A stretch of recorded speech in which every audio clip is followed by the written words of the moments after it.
महाराष्ट्रात सध्या माझी लाडकी बहीण योजनेने राजकीय आखाडा चांगलाच तापवला आहे.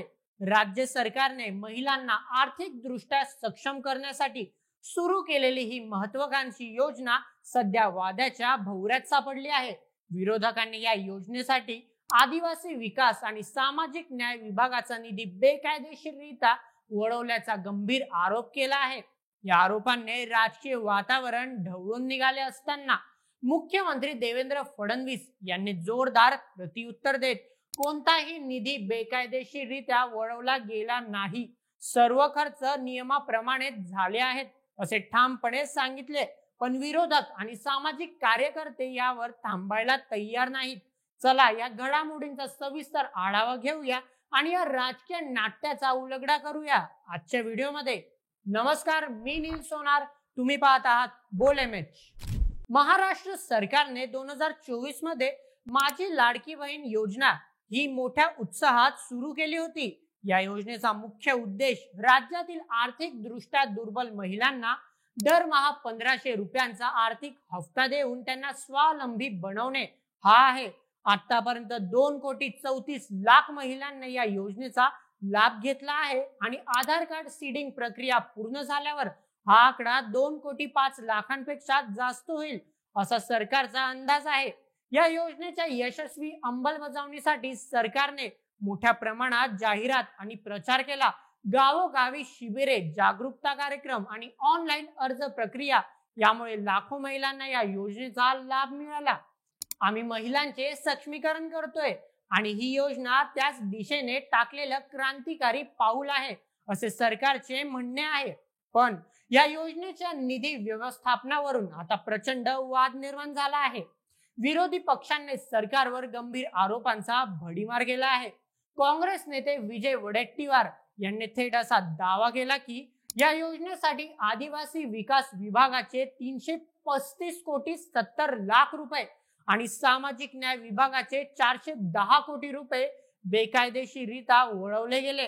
राज्यावर आधी 7,00,000 कोटींहून जास्त कर्जाचा बोजा आहे.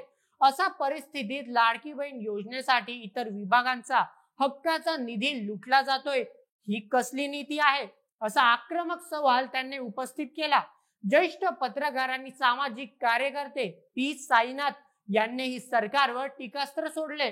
लाडकी बहीण योजना ही फक्त 2024च्या निवडणुका डोळ्यांसमोर ठेवून आखलेली योजना होती. आदिवासी आणि दलित समाजाच्या हक्काचा निधी हिरावून सरकारने मोठी चूक केली, याचा हिशोब जनता मागेल असे त्यांनी एका मुलाखतीत म्हटले. या आरोपांना उत्तर देण्यासाठी मुख्यमंत्री देवेंद्र फडणवीस यांनी परभणी आणि हिंगोलीच्या दौऱ्यादरम्यान पत्रकार परिषद घेतली. त्याने खणखणीत शब्दात स्पष्टीकरण देत सांगितले, लाडकी बहीण योजनेसाठी कोणताही निधी बेकायदेशीररित्या वळवला गेला नाही. राज्याच्या अर्थसंकल्पनात ठरलेल्या नियमांनुसारच सर्व खर्च झाले आहे. ज्यांना अर्थसंकल्प आणि निधी व्यवस्थापन समजत नाही त्यांनी माझ्याकडे यावे, मी स्वतः समजावून सांगेन. आम्ही पारदर्शकपणे काम करतोय आणि या योजनेने 2,34,00,000 महिलांना आधार दिला आहे. फडणवीसांनी पुढे असा दावाही केला की या योजनेचा लाभ घेणाऱ्या महिलांची संख्या लवकरच 2,05,00,000 वर जाईल आणि यामुळे महाराष्ट्रातील महिलांचे जीवनमान नक्कीच सुधारेल. आदिवासी विकास मंत्री अशोक उईके यांनीही मुख्यमंत्र्यांना पाठिंबा दिला. आमच्या विभागाला मागील वर्षापेक्षा 100% जास्त बजेट मिळाले आहे. 335,70,00,000 रुपये वळवणे ही नियमित प्रक्रिया आहे आणि यात काहीच गैर नाही. आदिवासी समाजाच्या विकासासाठी आम्ही कटिबद्ध आहोत असे त्यांनी एका निवेदनात स्पष्ट केले. पण हा वाद इथेच थांबला नाही.